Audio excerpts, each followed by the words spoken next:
So yeah, random is also obviously could just bring about the variance that we might need here to actually see Lindonin maybe be able to take it to best noob, especially if he randoms Eldar. If Torp would play more, he could challenge Bestie.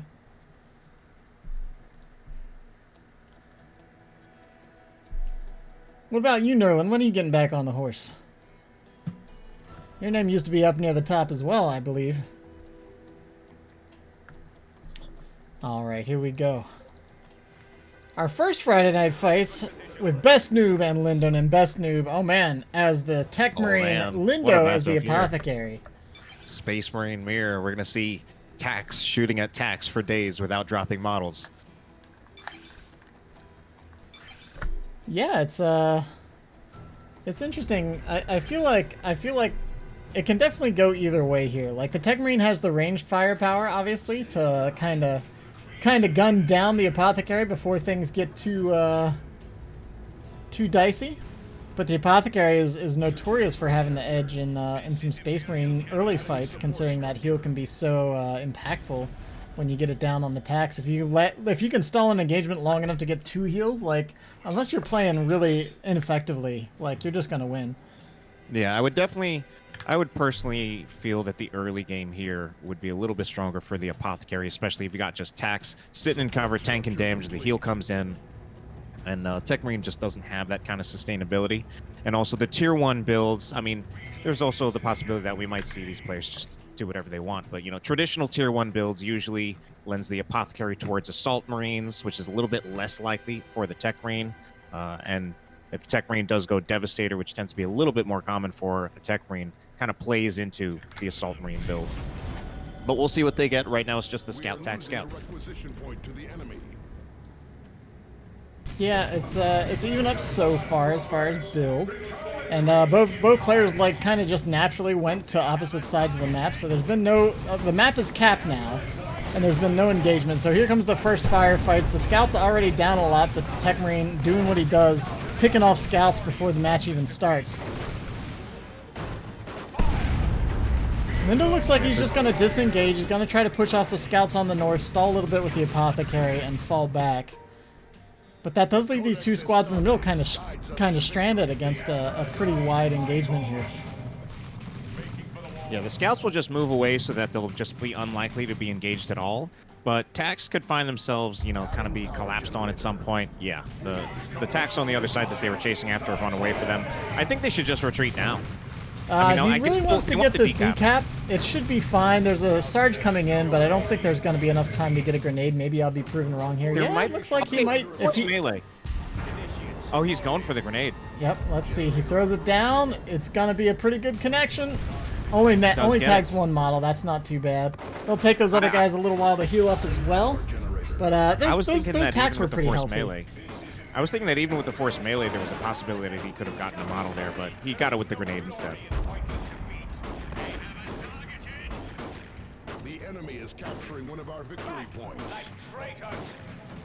So if any of these players were looking for Assault Marines, they kind of delayed it in favor of getting Scout upgrades and also putting down generators a little bit faster. So not quite sure what we'll see in terms of tier 1.5 units now.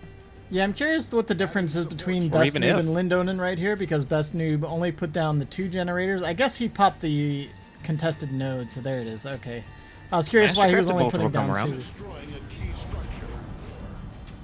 Mastercrafted Bolter for the Tech Marine, Sanguine Chainsword for the Apothecary. Yeah, so we're seeing like very similar lines here in that like both players are prioritizing getting a Scout squad fully upgraded and then getting that Hero War Gear. So instead of getting more squads on the field, they're enhancing the ones they have so they actually have some versatility on the field.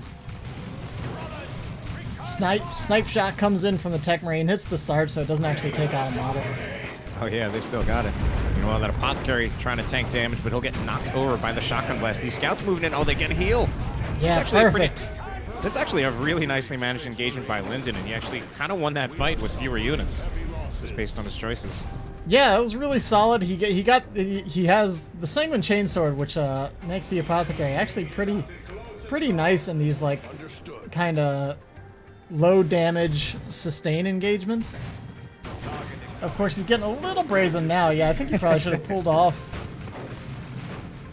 But it looks like he is going to hold the map for the time being. He's got scouts on the far side. Both of his squads are now fully upgraded, as opposed to just the one of BestNoob. Is he getting a Sarge? He might not. Because I feel like if he wanted to get one, he would have gotten it by now. So maybe he's just trying to get ready for the tech at this point. There's shotguns kind of all around for our players, which is certainly kind of interesting to see in what is, at the moment, and generally speaking for Space Marines, a low melee matchup. Yeah, it makes more sense for the Tech Marine because he doesn't really have a good answer to melee, so you want to keep the Apothecary at bay, and you're kind of expecting Assault Marines from the Apothecary.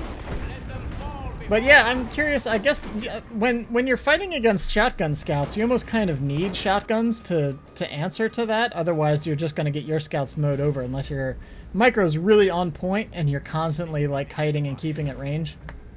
But even then, it lends itself to that. Pretty interesting aggressive style of play where instead of, just letting the tax sit and cover and tank damage for ages, you're going to shotgun blast them out of the cover, then do a lot more damage because your scouts, not only do they have shotguns, which do more damage, but just because of the fact that you have shotguns kind of indicates that you're looking to have your scouts actually just straight up fighting more instead of just kind of running around the map trying to control it.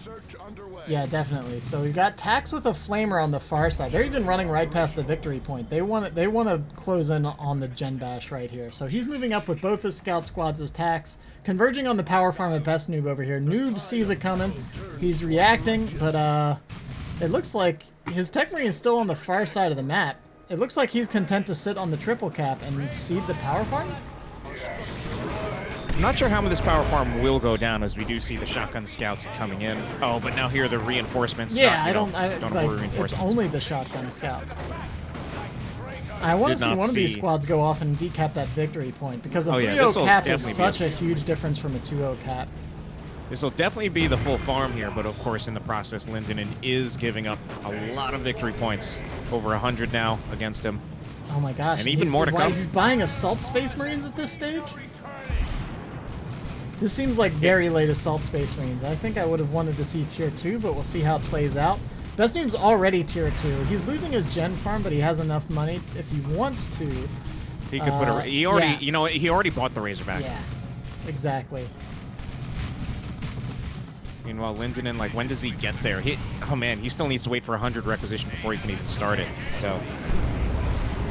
Lindo's too used to having that early Eldar power. He's forgetting how much power he spent in Tier 1 already. Razorback's coming out, and Lindonin is not even hit the Tier 2 button. So the Gen farm goes down, but BestNoob's already bought an entire second Gen farm on the far side of the map. Knowing that against a Space Marine player, it's usually a bit harder to move around on the map and hit that far end. And he's going to get enough power that he's just going to have that Tier 2 advantage. So even if this Gen farm goes down a little bit, it's going to be too late because the Razorback's going to be out. There's going to be some tax Sarges or Tier 2 tech on the field otherwise. And the damage will be done. Lindonin's now hitting Tier 2. Yeah, now that the Razorback is out, I think if BestNoob wants, I think he can just return the full power bash if he just, does it. Yeah, we'll see. The Assault Space Marines had pretty much kept BestNoob completely off the map, so that's something. The Gen Bash is going to come down over here. Assault Marines look like they're going to be able to stall against this for at least a little while. Although Little Miss Micro on the bottom side, the tax didn't move to engage the scouts that moved back. Techie's looking to maybe hide in the Razorback. Yeah, that makes sense. So he gets out of there. Although the Gen farm is in trouble, the node goes down. It looks like Lindo's just going to burn it down. He's not going to try to get the decap over here. Maybe sacrifice an Assault Marine or two to stall out because Lindo hits Tier 2 now. He's caught back up. So maybe the Assault Marines might have worked out enough because it looked like for the moment that there was that brief time before the Razorback came out that the Assault Marines just kind of ran the field. Yeah, and I mean, since he's kind of protected his own power, he's not doing too bad in terms of resources. He's got a lot of flexibility in terms of what he can choose. He's just going to make it his own Razorback, possibly putting maybe he'll get like a missile attack or something. I mean, if it's just Razorback against Razorback, it's not even necessarily necessary, which is bad English, to really even threaten the Razorback itself. You can kind of just contend with the two Razorbacks not even doing damage against each other. But it looks like BestNoob is going to have something to say about it with a devastating Marine squad coming out. Yeah, the devs are coming up. There's even a turret going down on the top side, so he's really looking to lock down these victory points, considering he already has about a 200-point advantage. The caps are going in his favor once again. Apothecary's out here on his own this time. Has the Armor of Purity as well. So he's looking to get more heals in. He's going to spot that turret, so at least he's not running into that with a full army. He's going to spot it with just the Apothecary, but he's not paying attention. Oh, no. So, luckily for him, he can use Laramins to get it back whenever he wants. Yeah, he's a little low on requisition. I think that would be a wise choice to just Laramins and get him back. But as far as, like, I was going to say, discovering the turret with just a hero is better than like trying to make a push and then getting it stopped cold and having to full retreat. But losing the hero kind of negated that line of thought. Las Cannon Devastator is now up. The last of the gens go down for BestNoob. And we're going to see if that matters going into these next stages of the game. Lindo's proven to be pretty solid, but his victory points are quickly ticking away. He needs to do something to get into this, and it looks like BestNoob is content to just farm the top of the map. He's got such a VP advantage that at this point, he can kind of just troll around up top here on this platform, control the two VPs, and let his opponent bleed out. Yeah, and I mean, of course, the way this map works, it's obviously, just if you look at the way the map is laid out, it's a whole lot easier to control the left side victory points than to control both your natural and the contested one on the complete opposite side of the map. And that Tech Marine turret, pretty good for locking that down. I feel like the best answer that Lindonin would have to it at the moment would be kind of driving the Razorback behind it and having the Flame Attack take it out. But we already see the Devastator Marine Squad specifically covering that angle from BestNoob. Oh man, yeah, it's completely turned backwards. Yeah, because this might reveal it though. Now that he saw that las cannon spot, he might be rethinking his strategy. Although honestly, still, like, the Razorback doesn't have to go in. The Razorback can deploy its troops, hang in the back here. Yeah, that's what he's gonna do. He's gonna unload, probably repair that thing up, and then go for a push to break this turret. Now, is there enough to actually shut down? About this. Rocket attacks do have to fall back. And honestly, double it's kind of scouts here. Yeah, it's kind of disappointing that the missile attacks aren't up here because they're one of the things that actually. Yeah. Oh, and it's not even a flamer attack anymore. It's a missile attack, which is going to be a little bit less effective against the turret. Man, he's. Oh man, what did he moved the Razorback up? These scouts are probably toast now. This is probably GG right here. Scouts go down. The assaults aren't looking great either. Yeah, he's just throwing in the towel. Yeah, it was a nice try by Lindo, but he definitely got a little indecisive about trying to deal with this Tech Marine turret lockdown, and then it also just seemed like he kind of just was a little nervous about executing his answer to it. Definitely needed the tactical Marines back there. I think it would have been better actually to keep them with a flamer until the turret was taken out. I know he wanted the missile launcher so that he could also deal with the Razorback, but his answer to the turret in the end without the tax proved to be pretty ineffective.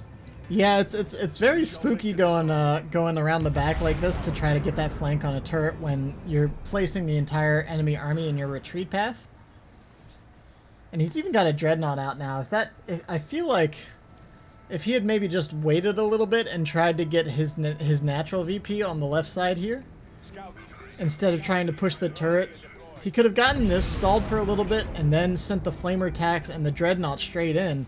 With the same push, like the same push he just did, right? But you put the missile attacks and a Dreadnought on the front end, and then it's BestNoob that's the one that's pincered. The Dreadnought can get up on the las cannon. Yeah, I think he was just a little too eager to break this position. The Dreadnought comes out here, but it's obviously way too late. Yeah, I think this game is done. I mean, he's still playing. I mean, once he lost that engagement and lost all his associated squads with it, the game was effectively over. So the VPs are just ticking down now.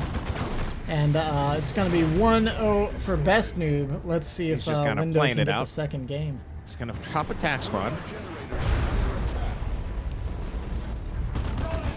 Man, Those he's can not giving up. probably get a decap, but even this is questionable. I mean, we got plasma attacks from BestNoob moving in. Scouts, I mean, attacks are already so low in hit points. Yeah, they're not even going to be able to get the cap. All they get is the decap. There's too much out here. The decap was the only thing they could have gotten there, I think. Oh, missile launcher turret! Oh man, the missile launcher turret does such crazy damage. Prelude to I think it was about to 3-shot that Dread. Dread was already a little hurt, but it doesn't take much more than a few volleys from that missile launcher turret. Being a static vehicle defense, the idea is that, like, if you run into it, it's your own fault at that point. Alright, here we go. Friday Night Fights game number 2. Let's make it happen.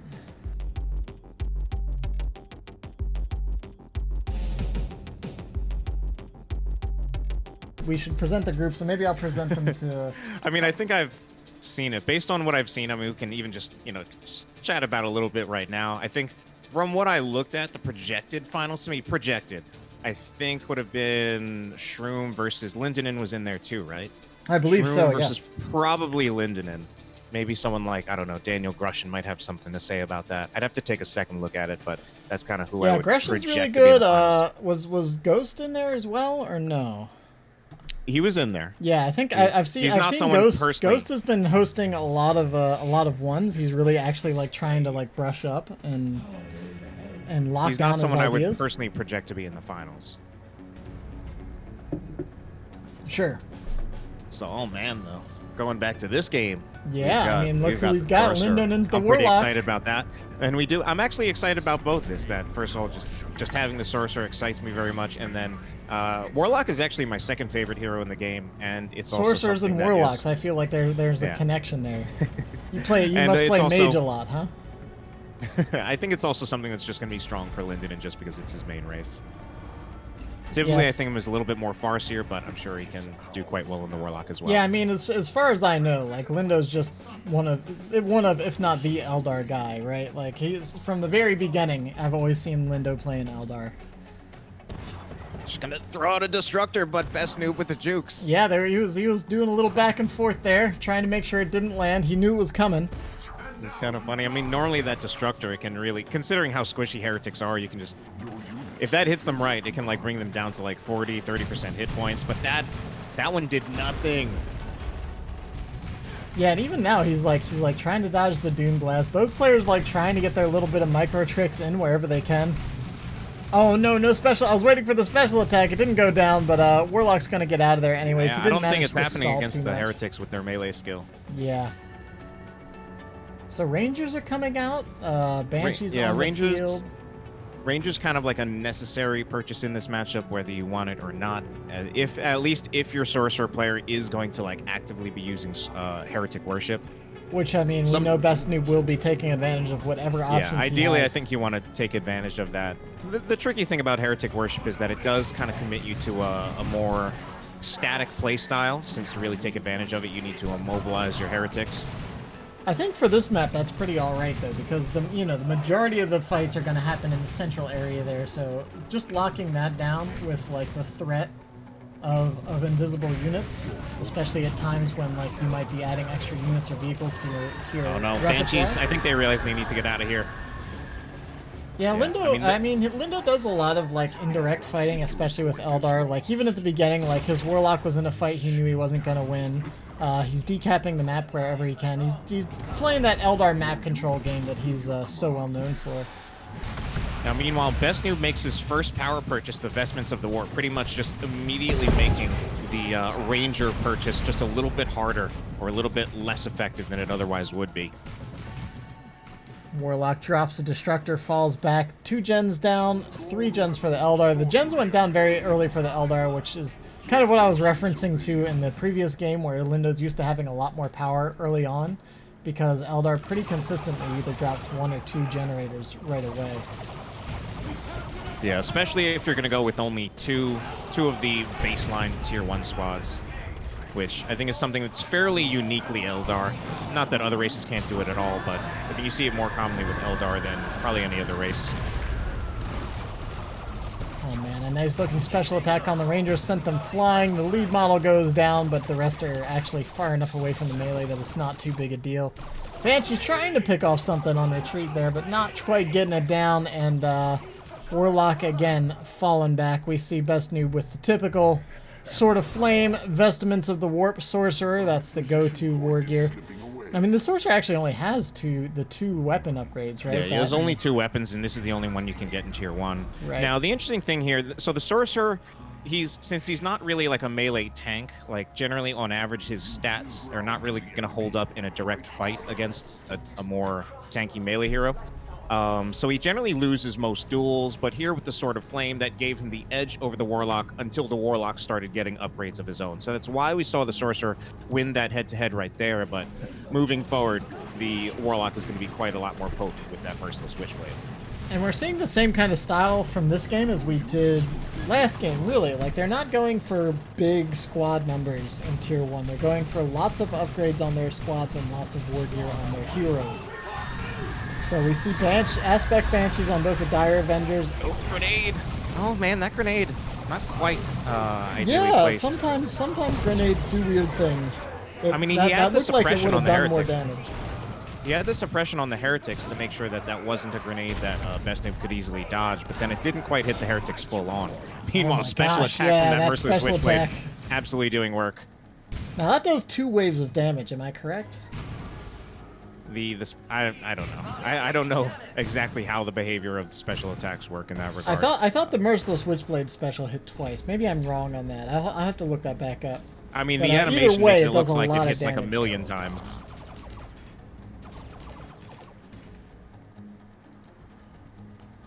Okay, and both players, pretty much even on tech. Lindo's a little ahead on requisition and income right now, which I guess you'd kind of expect, considering he's had a little better map control. It's trickier than you think, though, when it comes to Eldar and keeping your requisition high. Like, Lindonin's been very good about not bleeding models, really getting his damage in, doing the standard hit and run, getting decaps on requisition wherever he can. It seems easy sometimes when you watch Eldar and you're like, man, their units are so fast, they do so much damage, but it's so easy to bleed models. Alright, fight going on right here. Now that Warlock, he's got the Champion's Robe as well, making him quite a lot tankier, so he'll be able to stay in there for a little while. He doesn't have too much health left to work with, and eventually he will retreat. Yeah, the flame was down. Oh, there we go. The Heretics are wiped. That's twice now he's really, like, made effective use of the Banshee Scream into the grenade. Using that suppression, locking squads down, and then not engaging with the Banshees. It's almost a bait. You see the Banshee Scream go in, and you expect the Doom Blast, but he just screens the Banshees, pulls them back, throws the grenade, and then re-engages after the squads are on their back from the grenade knockback. Yeah, I mean, the suppression combo into area of effect abilities, it's actually kind of common on both sides of this matchup, although we're seeing a little bit less from BestNoob here. He is going a Sword of Flame Sorcerer, so he's focusing a little bit less on those Doom Bolts. But, I mean, it's just a very powerful way to kind of use the suppression mechanic. Otherwise, it's a lot easier to just kind of run away from the grenades or dodge it. Blood Crusher's going to come out, though, so BestNoob doing pretty well on tech. Lindonin's going to need a little bit more than what he has right now, so he's going to get Warp Spiders, which I think is actually a very nice blind purchase in this case. I think it's extremely strong against just about everything BestNoob has at the moment, and also, of course, provides the Haywire to slow down that Blood Crusher. Yeah, I mean, this is looking like we've got a pretty solid game on our hands here. No real mega advantage on either side. I'd say Lindo has the edge, but it can definitely still go either way. We've got the Blood Crusher coming out. We now have Havocs on top of that. Yeah, I'm not sure what to expect from the Havocs. I guess it's just a backup in case there's a Wraith Lord coming, but in the absence of that, I feel like he could go auto-cannon if you wanted. The purpose of the Havoc is kind of twofold, which is that first, it can, with the Heavy Bolter, it's going to offer him some control for the Warlock, which otherwise is a little bit of an issue. Of course, the Blood Crusher helps a lot against the Warlock, too. And then, of course, kind of just the insurance of a vehicle could be coming out. Normally, I definitely very much expect Eldar players to very often go for Falcons. Sure. So the Banshees have aspect of fleetness, so I don't think the Haywire Grenade on its own is going to be enough to deal with this Blood Crusher. Of course, it will slow it down and allow the Eldar to just kind of continue kiting around the map as they have been so far. But Lindo's going to need to get something else to come out here and really deal with this Blood Crusher rather than evading it for the rest of the game. He started Fire Dragons, but then canceled him, so we'll see what else he has in mind. Perhaps he's trying to save up a little bit more to get a rate for it now. Yeah, that's kind of what I'm expecting at this point, is to see another Walker. I think a Falcon could also be effective, but did he see the Havocs? He is going to go for the Falcon. He has definitely seen the Havocs, yes. Okay. Kinetic shot coming in, opening up those Chaos Space Marines for some Banshee melee. Doombolts come in, didn't actually do too much though. And now Banshee's the still Sorcerer in here. way out here. Well, they might actually finish off the Sorcerer. It depends on if they manage to get tagged by this Havoc or not. They do, and there were Heretics there to secure anyways. And So suddenly they the lose a few Banshee's models walking going for home that. with only a couple models. A nice Yeah, reversal there. That kind of cost them a little bit. Yeah, I mean, Lindo's got tons of wreck. I don't think that's too big a deal. I think that's some of the first, like, major squad losses he's taken. Beyond that, it's just been a model or two here and there. He's been very effective with his squad so far. And his Blood Crusher is being kited around so much. But with the Falcon approaching, it's going to have to back out of there. Oh, man, and he's just going to be super aggressive with the Falcon. He sees the upgrade coming in over here. Marcus Siege coming down, getting that last guy. I'm surprised he's leaving the Falcon over here. He's going for the kill on the squad. But he still needs to be careful with that Falcon. Blood Crusher kind of overextending now, I think. Oh, the Rangers go down to the Bloodletters, though. A bit of a late reaction over there. He was focused on the Falcon engagement. The Bloodletters teleported in the meantime, although the Sorcerer is down. So a bit of losses on both sides so far. And the Rangers, that actually does matter now. Oh, what? BestNoob going to commit to this engagement. He's activated the summoning circle. I think Lindonin probably just wants to back out of this. Yeah, it looks like he's going to. He's just going to keep firing into the field here, but not really committing to anything. I mean, that summoning circle can be so difficult to deal with. It's often just a one engagement. If it's an even fight, you just drop that. And suddenly, demons are just tying up everything and disrupting the whole field. But yeah, with the Rangers gone, you missed the opportunity to have the kinetic shot on the las cannon as safety, that sort of thing. Not only that, but now we're seeing BestNoob make a lot more use out of the Heretic Worship as well, now that he knows the Rangers aren't around to detect. Yeah, with the Rangers gone, he can really be a nuisance. With all these varied squads, you have both the Bloodletters and the Crusher to worry about. Now at the moment, but BestNoob's going to find himself get engaged upon probably a little bit before he wanted. He'll have the Bloodletters phase into the warp. Now recommit to this fight.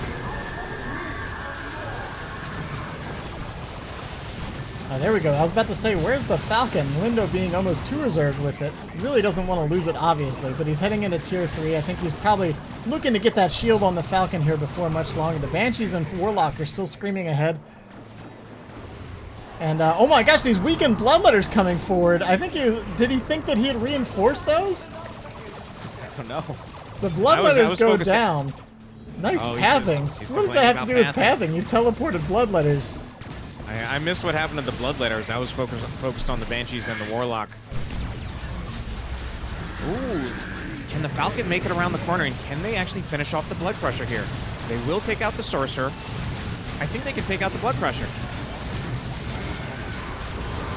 Bloodletters got BestNoob stuck might through the be Falcon calling this one a game. Yeah. See your defeat.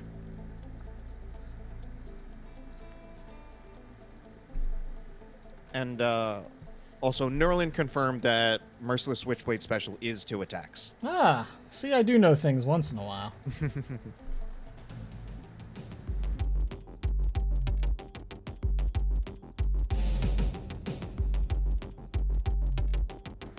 Yeah, Technically, that's the classic. Technically, I think Toiler, at least since he's so old school and played Dawn of War 2 before Imperial Guard even existed, his original main was probably some kind of orc thing. Oh yeah, I feel like I didn't know of him until Retribution. I didn't play until Retribution. Fair enough. I guess, did I not either?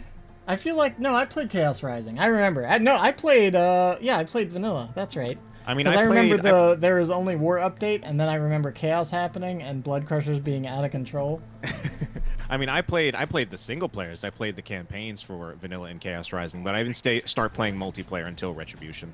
Oh man, and Lindo gets Eldar again. This time the Warp Spider Exarch though, facing off against BestNoob's War Boss, and I don't know if it's a main or not, but I feel like I always see BestNoob being really mean with War Boss. So let's see. I could very much see this one going either way. Yeah, definitely. I'm not even gonna favor either player here. So we got the Banshees coming out. We got the double shooters, everything you'd expect. So Fen to unlock another map that has like 2 victory points on one side that are kind of the natural VPs, contested VP on the other side. But the middle is a whole mess. There's line of sight blockers, lots of cover, a contested power node up there. It's a pretty cool map because the roads for flanks and positioning are all get pretty messy from time to time. We're gonna see how it plays out. I think I don't think it's so spread out that Warp Spider has like a particularly great advantage here. There aren't like cliffs that he can avoid and that sort of thing. But there's still some good warp jumpy points. Lots of, like I said, with all the line of sight blockers, he can get on either side of that. Really kind of exploits some of those positions. This time finding himself by himself over on the right-hand corner. Oh yeah, man! Against the Banshees, that wasn't what he wanted to find. He wanted to harass some Dire Avengers, perhaps. Yeah, and he got one Dire Avenger model.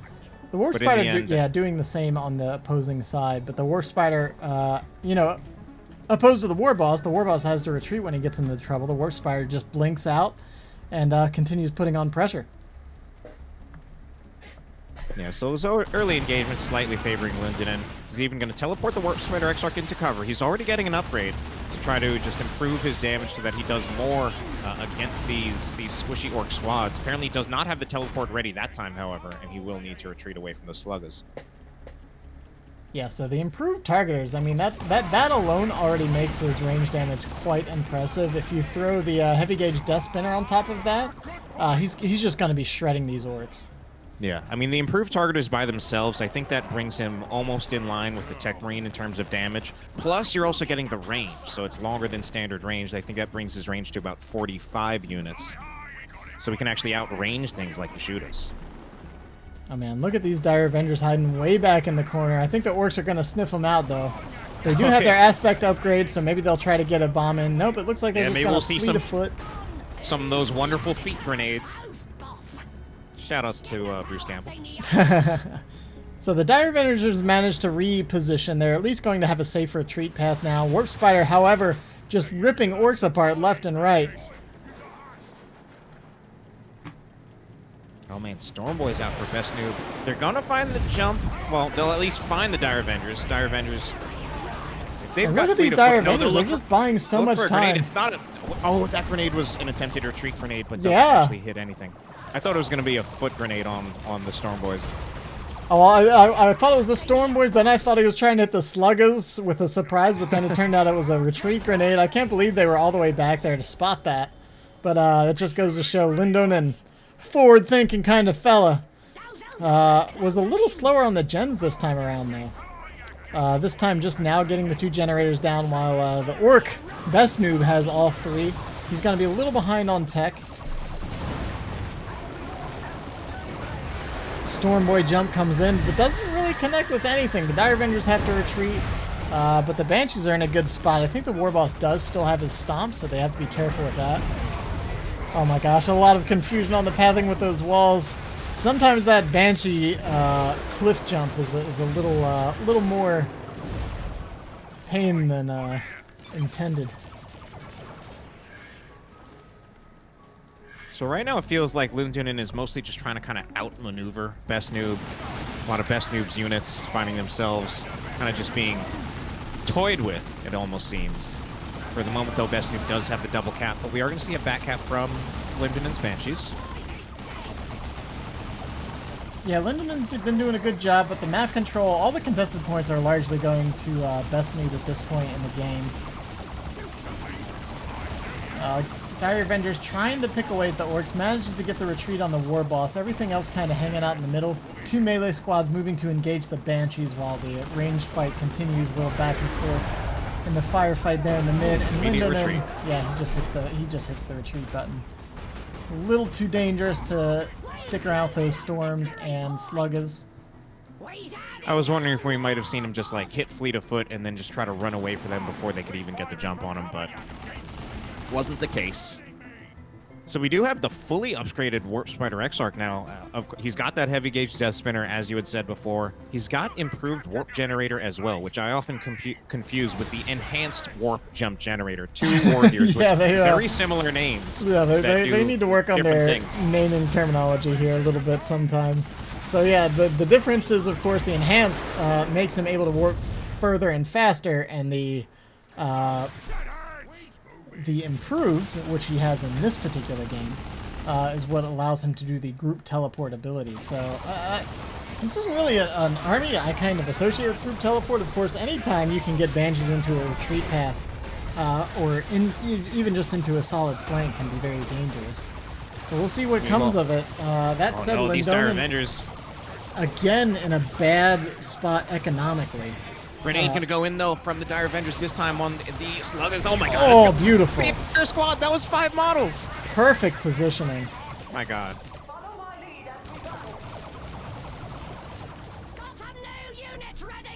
Death Dread coming out for BestNoob. Lindonin not in tier 2, however. Yeah, this is the same situation we saw game 1, where he was quite a bit behind. He can hit that tier 2 button whenever he stops and takes a moment. There he goes. Okay. So he's going to be hitting tier 2 about the time the Death Dread hits out. He had heavy tier 1 investments, aspects on every squad, as well as full war gear on the Warp Spider Exarch. Yeah, I mean, we've been seeing him play this way pretty much both of the games, and now this third, where he doesn't go for a lot of the squads. This is actually, you know, a pretty minimal tier 1 with only the 2 Dire Avengers and the Banshees, but he's invested a lot in them. You know, Yeah, like I mean, said. the cost of getting all of these war gears, that's almost like the cost of like a ranger. In fact, it might even it actually very much should exceed the cost of like a ranger squad. Yeah, so it's closer to something like Assault Space Marines or more. I mean, there's more power definitely, and the requisition is definitely approaching that as well.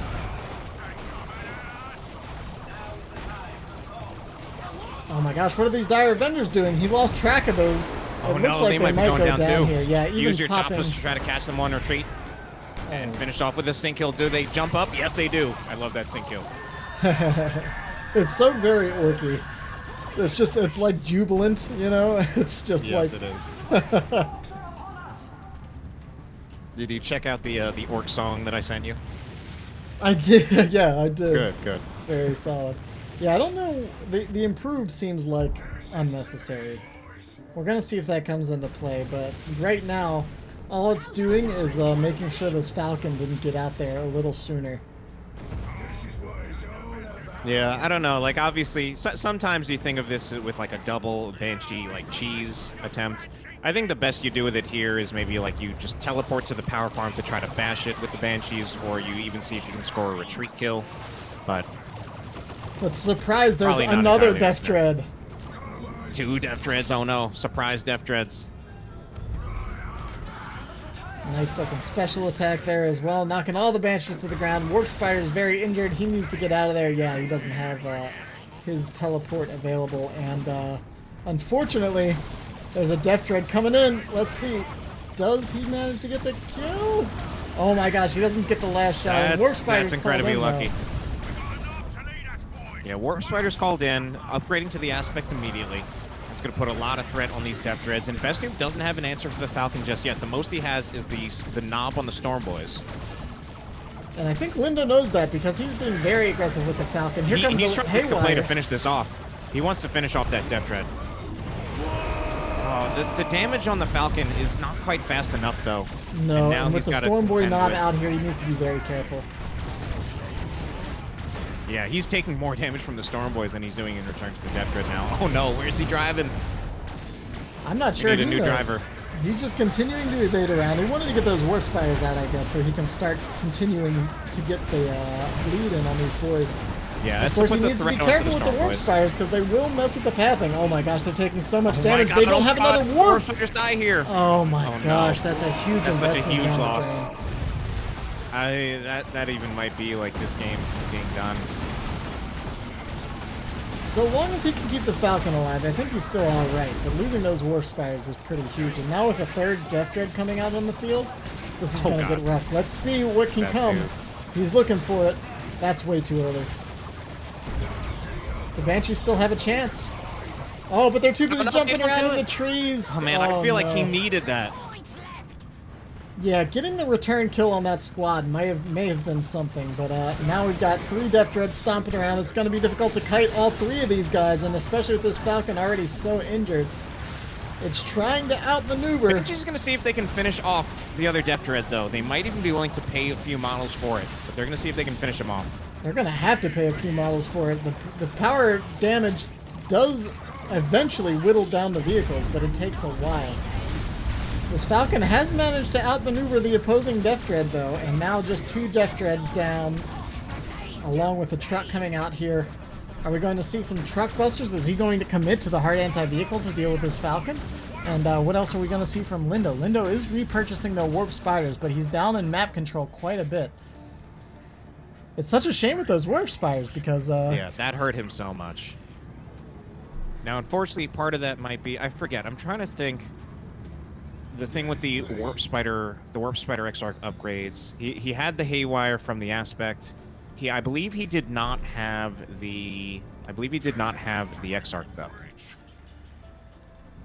I think the Exarch actually came in right as the squad died. Oh, that's a shame. Yeah, that's even worse. He had purchased the Exarch. I saw the extra red go down from one of the models. That's pretty sad. So yeah, that is not an inexpensive loss. So and we're seeing the return of this. Like you look at the unit bar, and Lindonin just barely has his 4th squad on the field. For his BestNoob now with a 2nd truck. This will be the last of the Death Dreads, though, if he can manage to take this out. I don't know if it's going to be taken out here. We'll see. That said, I mean, the Slugger Boys went down, so he doesn't have a way to actually repair these. And how soon do the truck busters make it here? It looks like it's all coming to a head right now. The tank busters are here. I think they will be able to get a volley on the rear armor, and I think Falcon's done. Or the Banshees. If anything, I felt they should have got out earlier, try to trade it out for the Death Dread, which they might try anyway. And I think they can do it. Oh, but they'll get knocked down. Oh. Was that friendly fire from the Bomber Boys? I'm not even sure. I think the Bomber Boys was intended to save the Death Dread, but it also possibly could have done friendly fire. I think it is explosive damage that they do when they explode, so it's possible that does do friendly fire. I'm not sure. Is this a tournament tripod? No, this is just our weekly show matches here. This is Friday Night Fights. We do best of 3s and best of 5s between whichever players show up to throw down. That said, Lindonin is down by so very much. He's still sticking it out. There's still, like, a vain bit of hope here, but he is fighting against BestNoob, and if there's a player that's not going to let you get back into the game, it's going to be BestNoob. Yeah, Lindonin certainly doesn't have a whole lot to work with in terms of victory points, so time is very much not on his side. He's going to try to buy some of it with that Warp Spider Exarch teleporting over to that side of the map, though. He'll also catch the War Boss in a position where he can't afford to tank more damage, which also buys him some space. But the Shooter Boys moving in, Howling Banshees trying to approach, but they'll just get suppressed by aiming What's That. I don't think this is going to work out for the Banshees. I think they just bleed models here. Yeah, it looks like they do decide to just fall back. If there had been any kind of support for the Banshees. So they don't actually bleed any models. Oh my gosh. I mean, that's pretty much what Lindonin needs to do for the next few engagements, though. Is like bleed that works a little bit, stall, try to get an army back on the field. He's only got the 3 squads right now. He needs at least one more something to get back into this. The Death Dread the Death Dreads are all gone. That threat's out of here. The Storm Boys are level 2 now and have been a constant thorn in the side. They've narrowly escaped death a couple times here, but the fact that they're still out here on the field is pretty huge. BestNoob's only lost the Sluggers, and of course those 3 Walkers are nothing insignificant either. But now at this stage in the game, the Storm Boys and Shooter Boys are all leveled. BestNoob's heading into Tier 3. He's got a truck to kind of reinforce and maintain his field presence, which is really the killer right now. Because if Lindonin could just cause a few of those squads to retreat, while his spiders and Exarch Autark. teleport around on the map. Autark. Autark comes in. Unfortunately, the grenades hit the Eldar more than they hit the orcs. Oh no, well, I'm glad I missed that then. Autark's in here. Swinging the down with Autark. some Slugger boys. Ooh man, the knob goes down. That's a nice one. I don't know about the Autark. I like the Autark in general, but I don't know if this is the best time for it.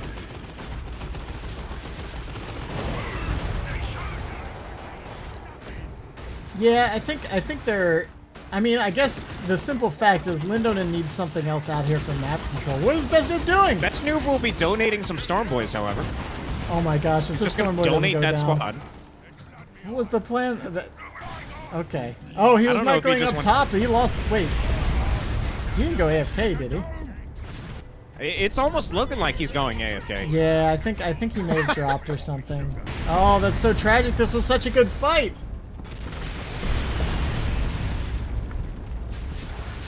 Yeah, I think he's not here. Oh my god, that Warp Spider just went into orbit. Look, there he is. We got the weird physics bug on him. I don't know if you got that on your side as well. Yeah, I got it. Yeah, alright. This is kind of a shame because it does look like BestNoob. Like, at first I was kind of joking about the AFK, but there's the drop. Yeah. That is a shame. Alright, well, we'll see if he wants to do one more. See if Lindo's tired or not. It was definitely shame looking there. like, it's definitely looking like BestNoob's game there. Lindonin doesn't realize that nobody can answer him. I think I might have him on my friends list. Hold on. Yeah, very much a shame considering... The No, Autark yeah. I do think was kind of a weak purchase for Lindonin, and I think any tier 3 unit for BestNoob probably would have closed out the game in his favor. Sure, sure. Especially with the Autark being purchased. Bruce saying he kept alt having to stream cheat and the game ended up crashing.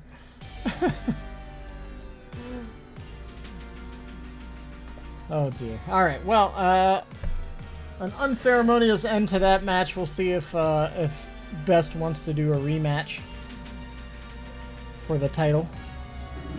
Otherwise, I think we'll have to just call that a draw. Indecisive. It seems unlikely that BestNoob would have lost that, to say the least. It didn't feel like BestNoob looked super comfortable on the War Boss. I mean, certainly in the end, it was winning overall. And I think part of that comes down to... For Lindonin, it does seem like Lindonin's a little bit more prone to, like, you know, the bigger mistakes, like how he lost the warps, his original Warp Spider Squad. Yeah, I don't know if he just Which cost him thought so that he much. had a warp available or what, but that was a huge loss. Yeah, that's a tricky thing. That's also why I was trying to check into whether he had the Exarch, because the Exarch grants faster energy regeneration for the squad, Sure. so that you don't find yourself more often in situations where it's like you want to teleport away, but you don't have the energy to do so. Right, right.